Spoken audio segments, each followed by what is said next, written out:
In this video, I'm going to talk about solving a system with the inverse using matrix equations. And so I'm going to introduce you to this idea of matrix equations, but I want to introduce you to something you already know.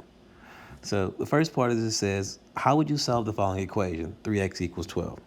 Well, we know from algebra, in order to solve this, all we would do is we would take 3x equals 12 and divide both sides by 3. And we get x equals 4. That's just solving an equation.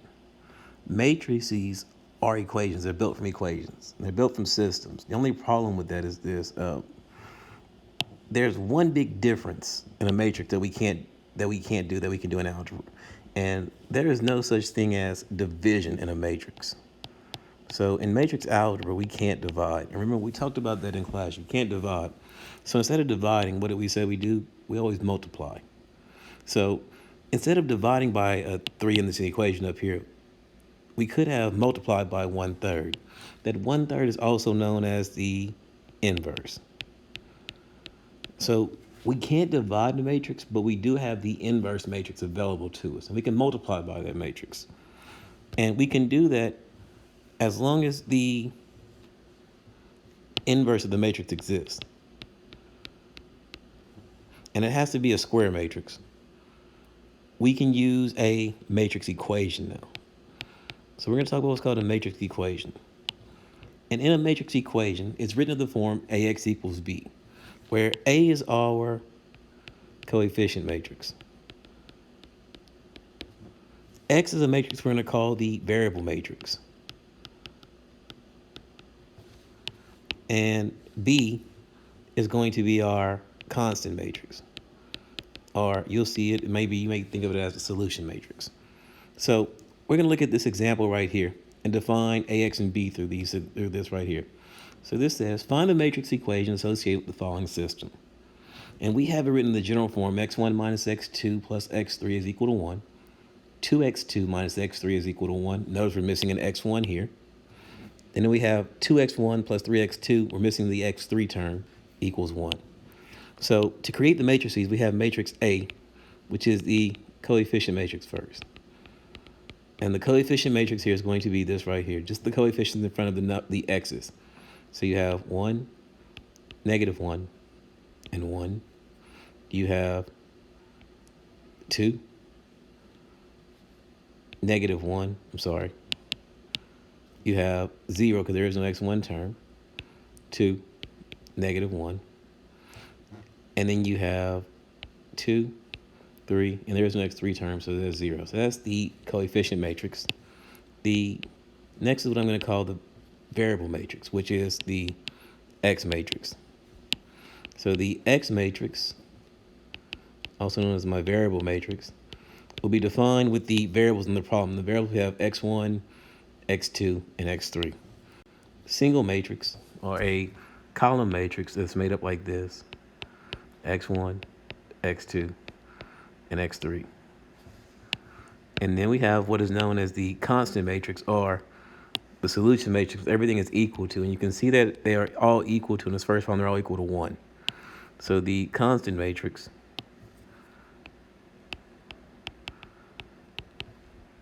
is also a column matrix made up of just ones here.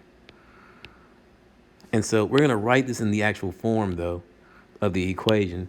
And the actual form of the equation is AX equals B.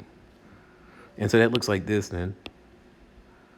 That's 1, -1, 1, 0, 2, -1, 2, 3, 0. So that's the A term. That's the A matrix. The X matrix is x1, x2, and x3.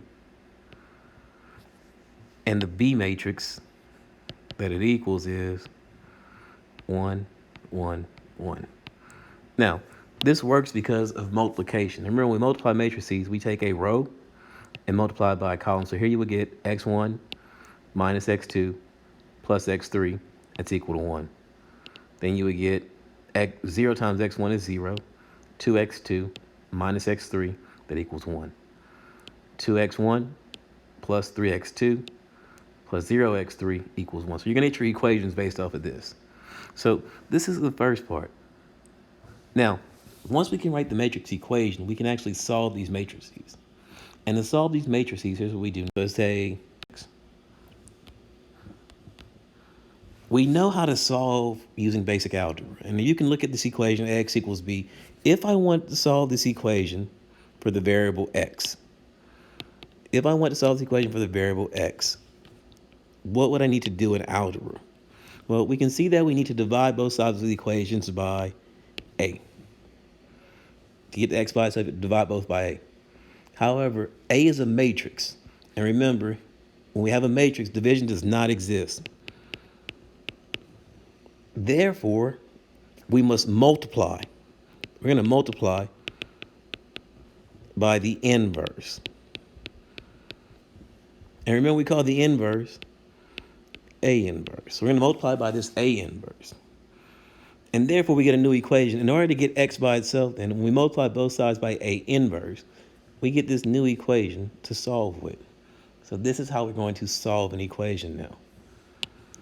So look at the example. I want to find the solution to the system of equations using the inverse. Well, I know ax equals b already. I know ax equals b was written like this. 1, -1, 1, 0, 2, -1, 2, 3, 0, x1, x2, x3, that equals 1, 1, 1. So this is the matrix equation. To solve this, I need to turn this into x equals A inverse times B. So we have to go and find this new matrix A inverse. Well, we're going to find A inverse with our calculators. So when I calculate the inverse of matrix A inverse, using my calculator, is equal to 3, 3, -1, -2, -2, 1, -4, -5, and 2. Now all I have to do is take that matrix, A inverse, and multiply by the B matrix, which is 1, 1, 1. And that will equal the X matrix, or X1, X2, and X3. And this is just matrix multiplication, so I should get for X1, I'll get 3 plus 3 minus 1. All I did was 3 times 1 here, 3 times 1 here. -1 times 1 is -1. For X2, again, -2 times 1, -2 times 1, and then 1 times 1. And then for X3, -4 times 1, -5 times 1, and then 2 times 1. And so my variables are going to equal 3 plus 3 minus 1 is 5. -2 minus 2 plus 1, -3. And then -4 minus 2, -4 minus 5 plus 2, -7. So the solutions here are the column matrix 5, -3, -7. Now, it's easy to plug this into our calculators and get the exact same answer. In our calculator, we would just do A inverse B. And if you do that, A inverse B, you're going to get back out the same solutions that we got by hand, which are 5, -3, and -7. So let's look at example 2. Same method. So we're going to first set up, I want to find the solution. So the first thing I'm going to do is set up the matrix equations, which are, notice this is the exact same matrix. We didn't change it. So it'll still be 1, -1, 1, 0, 2, -1, 2, 0, that is right, 2, 3, 0. It's equal to my variable matrix, or that's times the variable matrix x1, x2, x3. And it has to equal the constant matrix, or that solution matrix, 3, 1, 4. So notice this time the only thing that changed on this problem from the other one is we changed the solution matrix.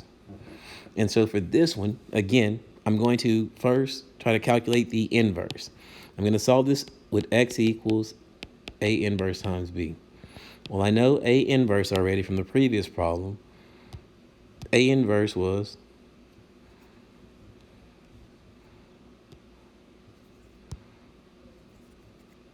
3, 3, -1, -2, -2, 1, -4, -5, and 2.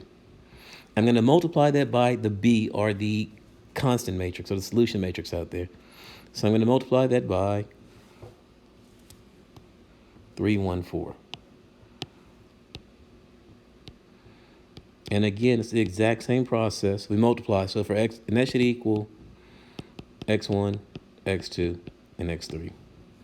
So to get x1 is equal to 3 times 3, which is 9, plus 3 times 1, which is 3, minus 1 times 4, which is a -4.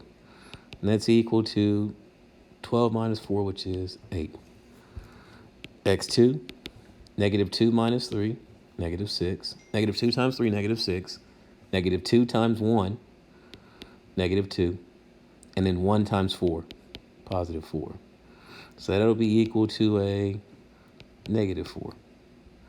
And then x3, -4 times 3, -12. -5 times 1, -5. And then 2 times 4, +8. So that'll be equal to the -5 plus 8 is 3, 9, -9. So the solutions for this are 8, -4, -9. And again, if you want to, you can do this by hand, or you can use your calculator. And your calculator will give you the exact same thing.